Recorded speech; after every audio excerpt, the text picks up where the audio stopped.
लंबे समय से जारी खींचतान के बाद बिहार में महागठबंधन के बीच सीट का बंटवारा हो गया है, जिसमें आरजेडी 26, कांग्रेस 9 और वाम दल 5 सीटों पर चुनाव लड़ेंगे। राजद नेता अब्दुल बारी सिद्दीकी समेत कांग्रेस और वाम दलों के नेताओं ने प्रेस कॉन्फ्रेंस करते हुए बताया कि सीटों पर सहमति बन गई है।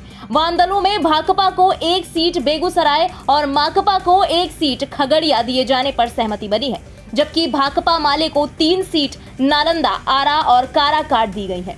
आइए सीधे उन्हीं से सुनते हैं कि कांग्रेस और आरजेडी किन सीटों पर चुनाव लड़ेगी। सहमति के आधार पर महागठबंधन के जिन घटक दलों को जो सीटें निर्णय लिए गए लड़ने के लिए, उसकी सूची निम्न प्रकार है, मैं पढ़ दे रहा हूं।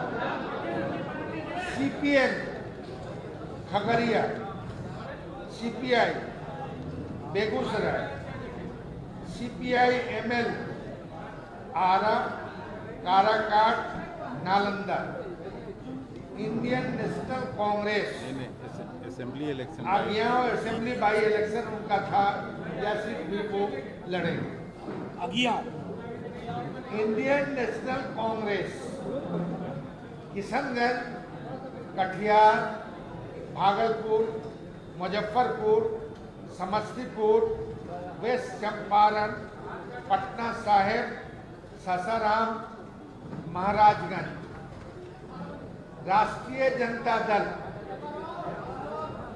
गया, नहीं छोड़ दीजिए, चलिए आप पढ़िए।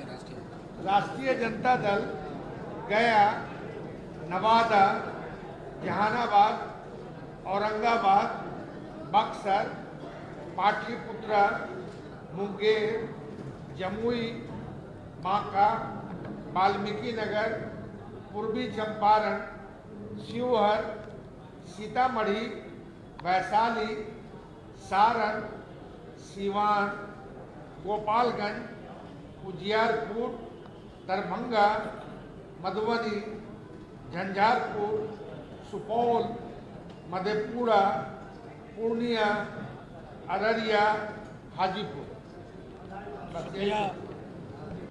आपको बता दें कि बीते कई दिनों से महागठबंधन में सीट बंटवारों को लेकर दिल्ली में मंथन चल रहा था, जो आखिरकार सीट बंटवारे की सहमति पर खत्म हो गया है।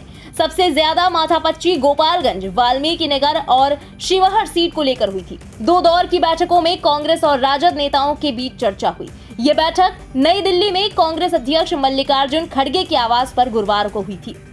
इससे पहले आरजेडी करीब दर्जन भर सीटों पर अपने प्रत्याशियों को पार्टी सिंबल दे चुकी है, जिसको लेकर कांग्रेस के कई नेताओं ने विरोध भी दर्ज कराया था। हालांकि अब हालात कंट्रोल में है। पहले चरण में जिन सीटों पर वोटिंग है, उनमें जमुई, नवादा, गया और औरंगाबाद शामिल है, जिन पर राजद ने प्रत्याशियों को पार्टी सिंबल दे दिया है। इसके अलावा बांका और मुंगेर लोकसभा क्षेत्र से भी प्रत्याशी उतार दिए गए हैं। पाटलिपुत्र से मीसा भारती, सारण से रोहिणी आचार्य, बक्सर से सुधाकर सिंह, मुंगेर से अशोक महतो की पत्नी अनीता देवी, महाराजगंज से रणधीर सिंह, जहानाबाद से सुरेंद्र यादव, उजियारपुर से आलोक मेहता, बांका से जयप्रकाश नारायण यादव को टिकट दिया है। इन घोषित प्रत्याशियों में 4 यादव, 3 कुशवाहा, 2 राजपूत, पासवान, रविदास और धानुक समाज से एक प्रत्याशी है। उधर अपनी पार्टी का कांग्रेस में विलय करा चुके पप्पू यादव को लेकर अभी तस्वीर साफ नहीं हो सकी है। सीट शेयरिंग पर गौर करें तो पूर्णिया, जहां से पप्पू यादव चुनाव लड़ने को पूरी तरह तत्पर थे, वो सीट आरजेडी के हिस्से में चली गई है, जहां से जेडीयू छोड़कर आरजेडी में आई बीमा भारती मैदान में उतर सकती है। इसके अलावा एक बयान में पप्पू यादव ने कहा था कि लालू यादव ने उनसे मधेपुरा से चुनाव लड़ने को कहा था, पर अब मधेपुरा सीट भी आरजेडी के खाते में चली गई है। ऐसे में देखना अहम होगा कि पप्पू यादव अब कहां से चुनाव लड़ेंगे। ब्यूरो रिपोर्ट, इंडिया पब्लिक खबर।